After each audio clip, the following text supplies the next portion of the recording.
S भूतलिंगम का जो note है 1964 का, वो रिपब्लिक इंडिया का आज़ादी के बाद का सबसे महंगा नोट माना जाता है।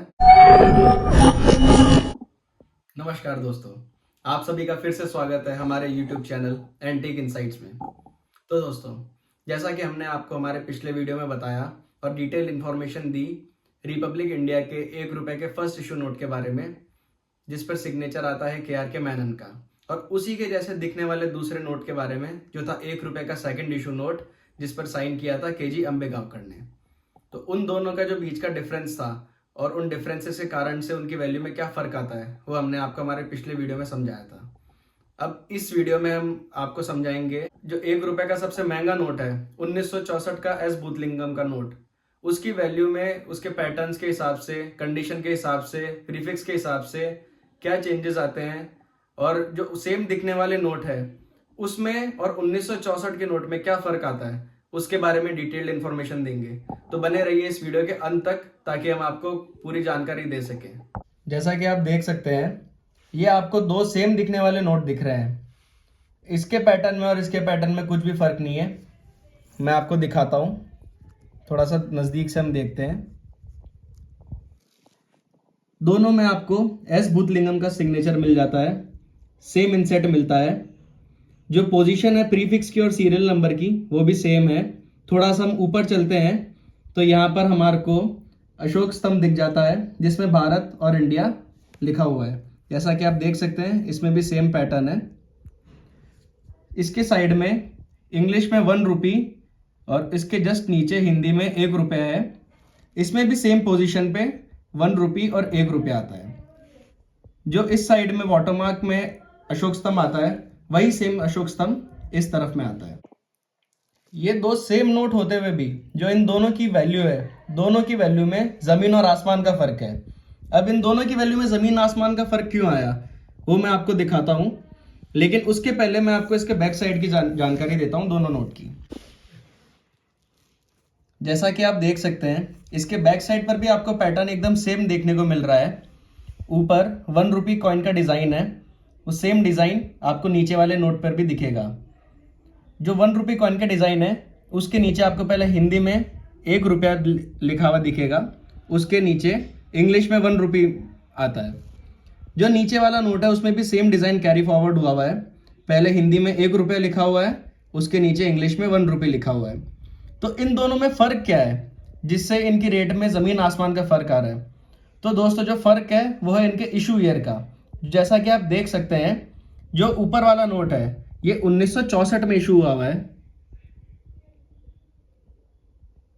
और जो नीचे वाला नोट है वो 1965 में इशू हुआ है। यहां पर आपको ईयर देखने को मिल जाएगा। मैं इन दोनों को पास में रख देता हूं ताकि आप उसे अच्छे से कंपेयर कर सकें।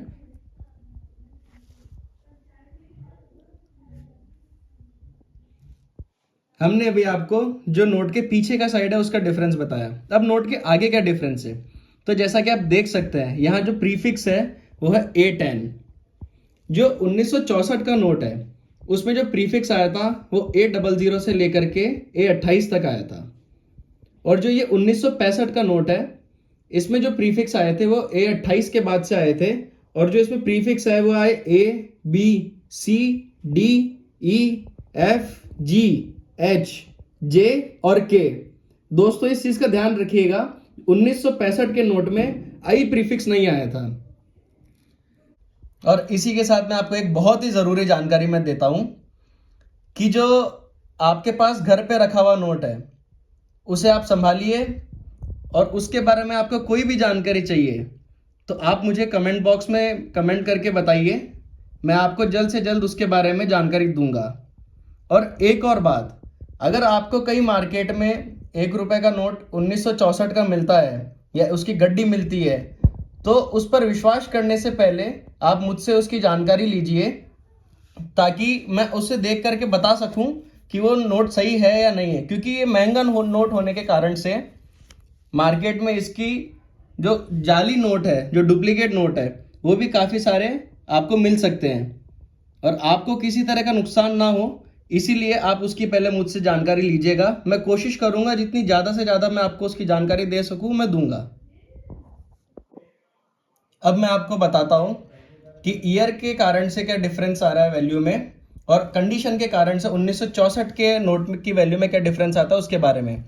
तो दोस्तों, जो ईयर के कारण से वैल्यू में डिफरेंस आ रहा है वो मैं आपको बताता हूँ। 1965 का जो नोट है इसकी वैल्यू 100 से 150 रुपए के बीच में होती है, एकदम फ्रेश कंडीशन में, बिना किसी स्टेन के, बिना किसी फोल्ड और क्रीज के। अब 1964 के जो दो नोट है, इन दोनों नोट की कंडीशन के कारण से इनकी वैल्यू में क्या डिफरेंस आता है वो मैं आपको बताता हूँ। जो ये आप ऊपर नोट देख सकते हैं, ये एकदम फ्रेश कंडीशन का नोट है। इसमें किसी भी तरीके का कोई स्टेन नहीं है, कोई क्रीज नहीं है, कोई फोल्ड के मार्क्स नहीं है। इस कंडीशन में जो नोट होता है 1964 का एस भूतलिंगम द्वारा साइन किया गया, उसकी वैल्यू करीब 7 से 8 हजार रुपए होती है। वहीं जो ये आप नीचे नोट देख सकते हैं दूसरा, ये काफी गंदा नोट हो रखा है। इसमें काफी सारे दाग लगे हुए हैं, जैसा कि आप देख सकते हैं। इसके पीछे भी काफी सारे दाग हैं। इस कंडीशन में जो नोट होता है यूज्ड कंडीशन में, इसकी वैल्यू 2.5 से 3 हजार रुपए के बीच में होती है। जो 1964 के नोट है उसमें सिर्फ एस भूतलिंगम ने साइन किया था।